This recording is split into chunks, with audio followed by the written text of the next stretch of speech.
दोस्तों, मैं दिनेश कुमार गुप्ता। आज हम पढ़ेंगे अलंकार के बारे में।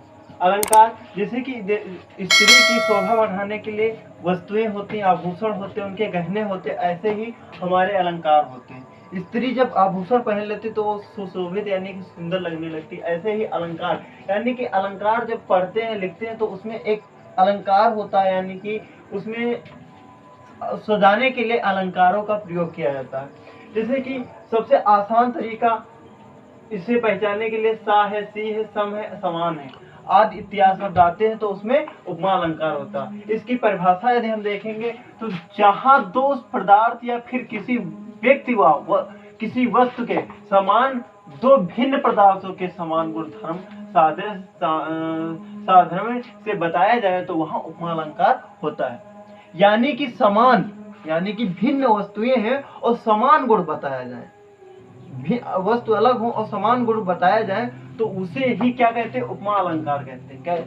जैसे कि चरण कमल बंदो हर जाए, यानी कि चरण किसके समान है, चरण किसके समान, फूल के पुष्प के समान है। ऐसे एक एग्जांपल है, ये चांद सा रोशन चेहरा झील सी नीली आंखें। ये चांद सा रोशन चेहरा और झील सी आंखें चेहरे। अब देखो इसमें क्या आ गया, सी आ गया, यानी कि हमें आसानी से पता चल रहा है कि यहाँ पे उपमा अलंकार है।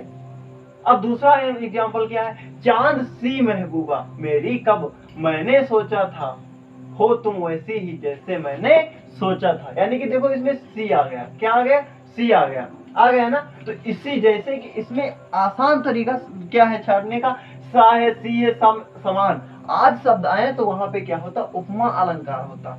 तो हम समझ गए, ये चांद सा रोशन चेहरा झील से नीली आंखें और चांद से महबूबा तेरी कब मैंने सोचा था, हो तुम वैसी ही जैसे मैंने सोचा था। समझ में आया। अब देखो तीसरा एग्जांपल, पीपर पात सरिस मंडोला, यानी कि पीपर की पत्ती ऐसी जैसे कि मन उनका शीतल, पीपर पात सरिस मंडोला यानी कि शीतल ठंडी हवाएं होती हैं, ऐसे ही मन उनका डोल जाता है। समझ में आया।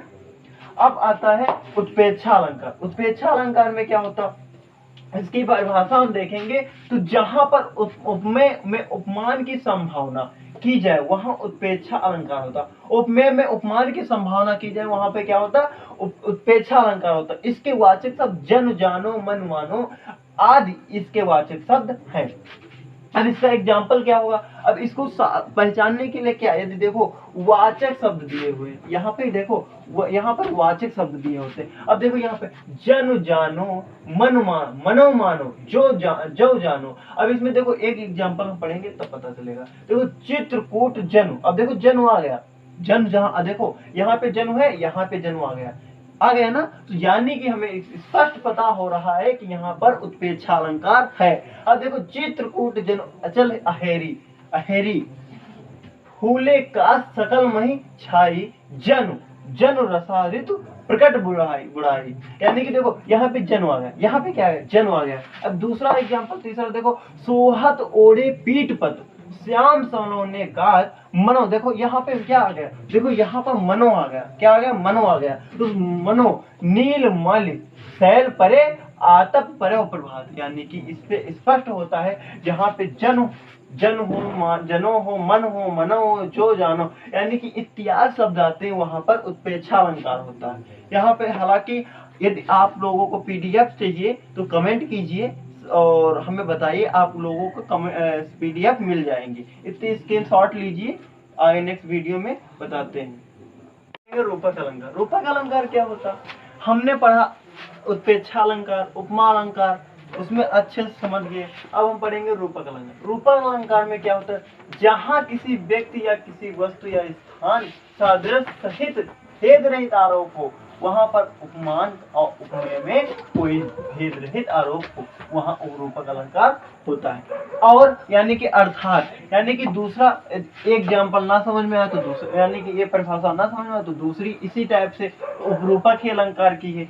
जब दो वस्तुएं की इतनी समानता हो, यानी कि दो वस्तुएं हो, एक समझ लो कलम हो, एक समझ लो मोबाइल हो, यानी कि दो वस्तुएं हो और उनकी समानता यदि मिलाई जाए उसी को, यानी कि जब दो वस्तुएं की इतनी समानता हो कि दोनों में अंतर करना मुश्किल हो जाए, यानी कि उनको भाई इसी में मोबाइल यानी कि वॉच घड़ी आती, उसी में फोन वगैरह चलता है, इसी में आईफोन होता है, इसी चलता है ना, तो ऐसी समानता हो जो उनमें अंतर करना मुश्किल हो जाए, यानी कि थोड़ा सा अंतर केवल हो, उसी को हम रूपक अलंकार कहते हैं। यानी कि रूप एक ही हो, केवल थोड़ा सा भिन्न हो, उसी को हम रूपक अलंकार कहते हैं। सीधी साधारण अपनी भाषा में यदि हम कह सकते हैं, जब दो वस्तुएं की इतनी समानता हो कि दोनों में अंतर करना मुश्किल हो जाए, वहां रूपक अलंकार होता है। उसके वाचक शब्द हमने अलंकार उपमा में भी बताए थे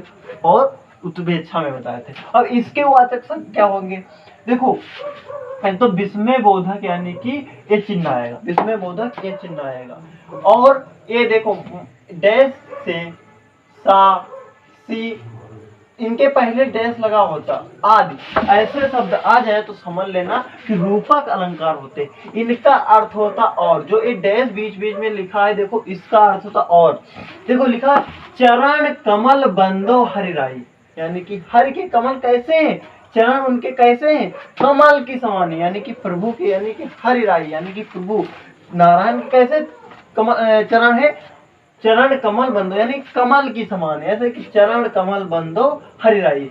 मैं यानी कि मैं, यानी कि देखो यहाँ विस्मय बोधक चिन्ह लगाओ, मैं तो चंद्र खिलौना लायो, यानी कि देखो यहाँ पे विस्मय बोधक है चिन्ह, यहाँ पे हमने बताया, यानी कि जहां पर रूपक अलंकार होते वहां पर ये बीच बीच में डैश लगे होते। इतना समझ में आया। और से सा सी से आदि शब्द आए वहां पर रूपक अलंकार होता है।